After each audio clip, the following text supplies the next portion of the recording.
us about sort of what was said from Putin. Well, look, what Putin said is, we want this meeting to be productive. President Biden did say it's always best to meet face to face, but it's hard to really see what was said other than that, because I have to tell you that scene was very chaotic. At one point, the Russian press, the U.S. press, both trying to get into that building, security was involved, and it was very chaotic. It was a scene of tension and very chaotic in that pool, with everyone trying to rush into that building. Very difficult to hear the words coming out of the two leaders. And in fact, the White House is pulling back or pushing back against some of the comments that have come out from that very quick doorstep, saying President Biden couldn't really hear what was being said because of that very chaotic scene, both sides trying to make it in there, and at one point even clashing with security, which, as you can imagine, today is very, very tight.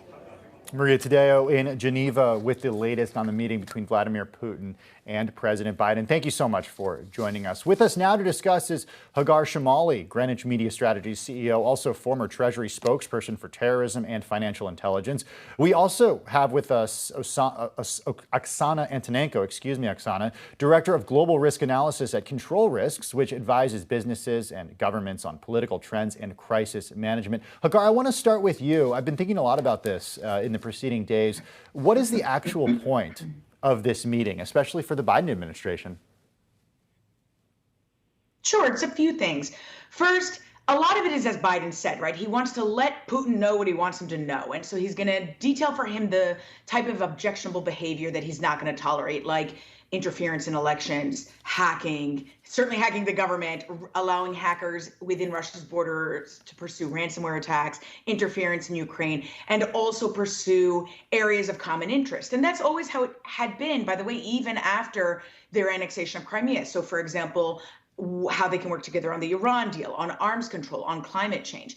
And so he's trying to create this space, if you will, or this stable dialogue, as Secretary of State Blinken has said, in order to be productive, in order to move forward. You've heard some Republicans, and I find it shocking, who have said that having this meeting is like granting a gift to President Putin and putting President Putin on the level of President Biden. And I find that especially shocking, given that President Trump met with Kim Jong-un the first year that he was in office, and Kim Jong-un is developing a nuclear program against the United States. So, I want to make it very clear that, and by the way, whatever the party is, I am in favor, as are most people who work in foreign policy, in having our leaders engage with adversaries, because you need to. Just because they're an adversary doesn't mean that you never talk. It doesn't mean that you don't find areas of common ground or issues to work on. And if you never talk, then those divides are only going to grow further.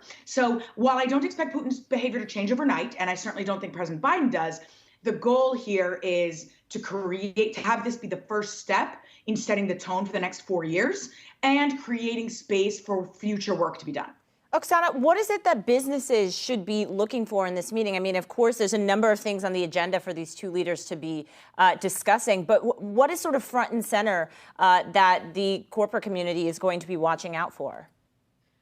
Well, I mean, the goal of this meeting is to create a more stable and predictable relationship. And businesses, of course, are the first ones to be most interested in having this stable and predictable relationship, because we have seen this relationship between the United States and Russia have been very far from stable and very unpredictable for a very long time. So we've seen not only, of course, following Russia's illegal annexation of Crimea, set of sanctions that was applied on Russia, but also, of course, growing concerns about disruption of investment, to trade, and of course for businesses that operate in Russia, or global businesses, this is a great concern.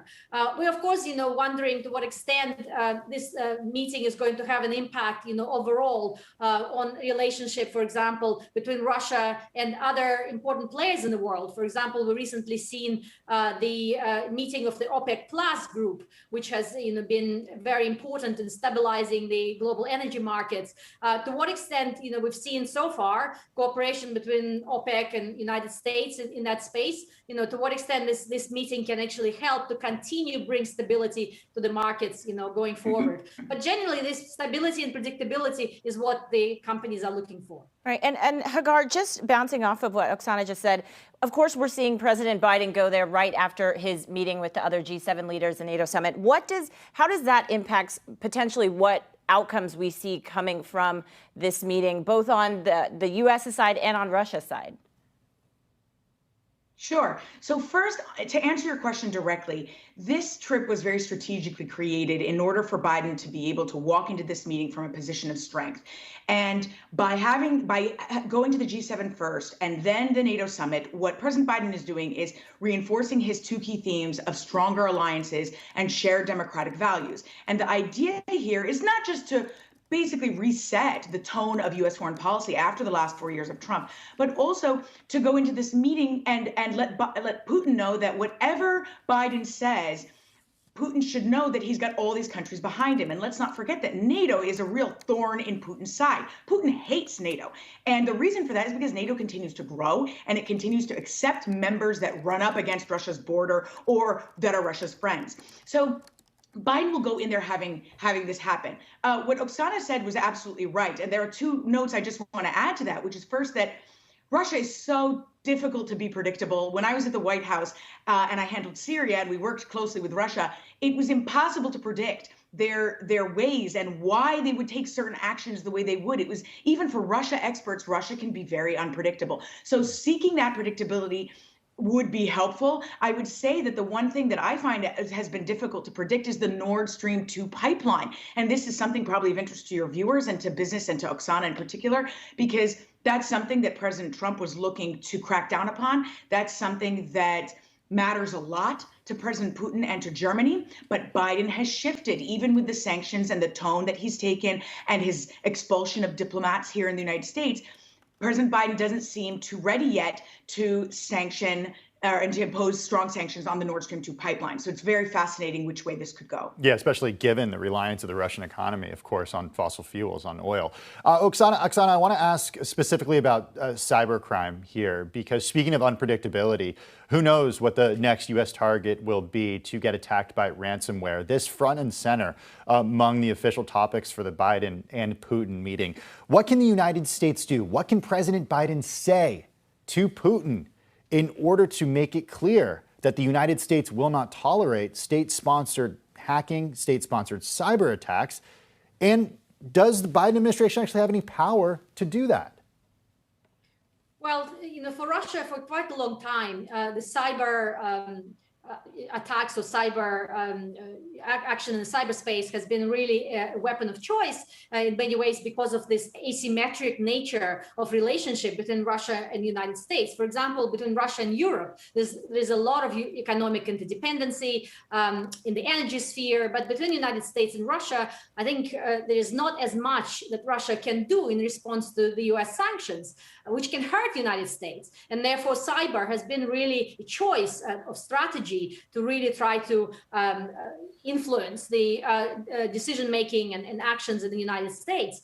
And therefore, as we know, Russia has been applying a whole range of, cyber strategies, both, state-sponsored, but also, as we know, increasingly now coming from the organized crime groups that are operating from the Russian territory. And of course, the United States has repeatedly expressed its opposition to Russia taking those steps.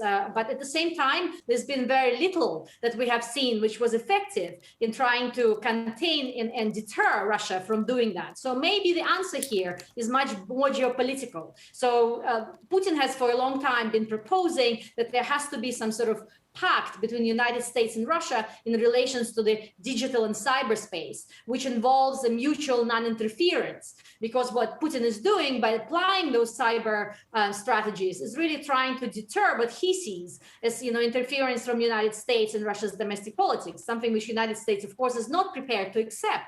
And so we are likely to maybe see some, more technical discussions, but it is very unlikely that the cyber activity from the Russian side is going to stop. And as a result of that, it's going to continue to influence the relationship and potentially cause further crisis down the road. And Hagar, just looking forward after this meeting, once we do hear from these two leaders during this press conference, what is it that we should be looking out for to know whether this meeting ultimately was a successful one or potentially, we're back at square one? What is it that we need to be listening out for? There are two things that I would suggest looking out for. So first, as you know, there are going to be two press conferences, right? The Biden and Putin are not going to be doing a press conference together. That was President Biden's choice. As a former spokesperson, I would 100% agree with that decision. And as you covered in your story earlier, it is because we want to control the message. The White House wants to control the message, and they don't want anybody focused on other small things that could distract from the message, like how long the handshake was, whether Biden smiles too much, who's embarrassing whom, and so on. And so I think that was the right decision. So that said, you're looking for the two press conferences, and the two things I would look for first are how different are the messages coming out from each. I would wholly expect President Biden to stay on message and to be transparent and to give the truth. He may not share everything, but he's going to be truthful. And President Putin is likely not going to be that truthful. But still, if President Putin doesn't stray away too far from what President Biden says, then I think that is in and of itself successful. And the second is to see Biden's tone. If Biden comes out and he says, he was really difficult and he denied absolutely everything, and it's going to be really tough, even working on areas of mutual interest, then the meeting wasn't that successful, even for areas where there are mutual interests. Now, I do expect there to be some success, and the reason is because even after Russia illegally annexed Crimea and was supporting separatists in eastern Ukraine, we still worked with Russia on the Iran deal, on arms control, and so on. Russia is able to pursue a very transactional relationship. So I do expect that type of to work. I really certainly hope that President Putin doesn't try and distract from the message by trying to embarrass President Biden or, even to his own press and inflate himself and try and say that he had the upper hand or anything like that. Absolutely. There's so much to look out for. Really important day, really historic day, and we appreciate the two of you starting us off. That is Oksana Antonenko, Director of Global Risk Analysis at Control Risks and Greenwich Media Strategies, and also CEO Hagar Shamali. Thank you both so much for your time this